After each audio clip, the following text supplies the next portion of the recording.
रुके इमाम साहब, मैं कल से नमाज पढ़ने नहीं आऊँगा, बल्कि मैं किसी भी मस्जिद में नमाज पढ़ने नहीं जाऊँगा। बरखुरदार, क्या मैं इसकी वजह जान सकता हूँ?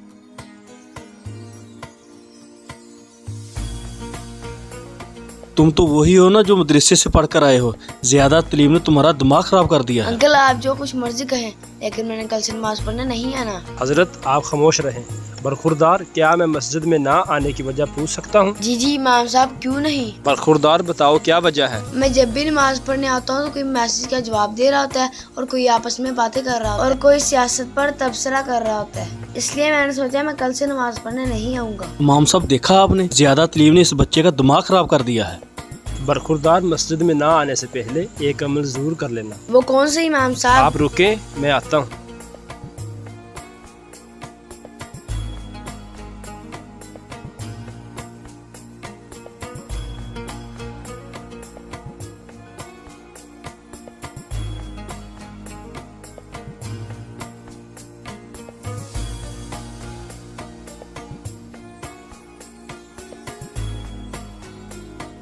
प्यारे भाई, ये गिलास लें और मस्जिद के सहन के 2 चक्कर लगाएं, मगर ध्यान रहे पानी गिलास से बाहर नहीं टपकना चाहिए। ठीक है इमाम साहब, ये कौन सा मुश्किल काम है, मैं इसको आसानी से कर लूँगा।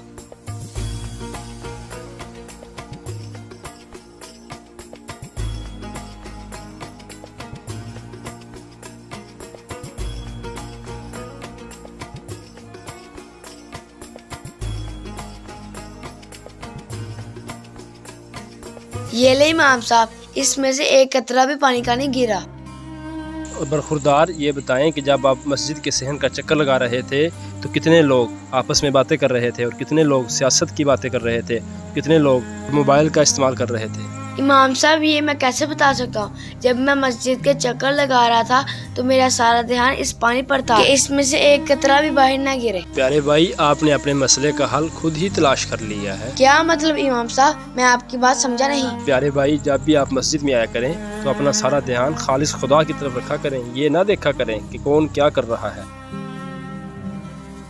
प्यारे भाई, कुरान मजीद में आया है कि नबी पाक सल्लल्लाहु अलैहि वसल्लम की इताअत करो, व अतीउल्लाह व अतीउर रसूल, ना के लोगों की तरफ तवज्जो करो। अल्लाह से तुम्हारा राब्ता तुम्हारे अपने इमाल की वजह से होगा, ना कि लोगों के इमाल की वजह से। माशाल्लाह इमाम साहब, कितनी प्यारी बात की आपने। इमाम साहब, मुझे आपकी बात समझ में आ गई है। ठीक है भाई, 5 वक्त की नमाज का अहतमाम करें और कुरान पाक की तिलावत के लिए भी टाइम वक़्फ़ करें। तुम्हारी ज़िंदगी में खुशियाँ ही खुशियाँ आ जाएंगी इंशाअल्लाह। अंकल आप मुझे माफ कर दे, आपसे मैंने सख्त लहजे में बात की।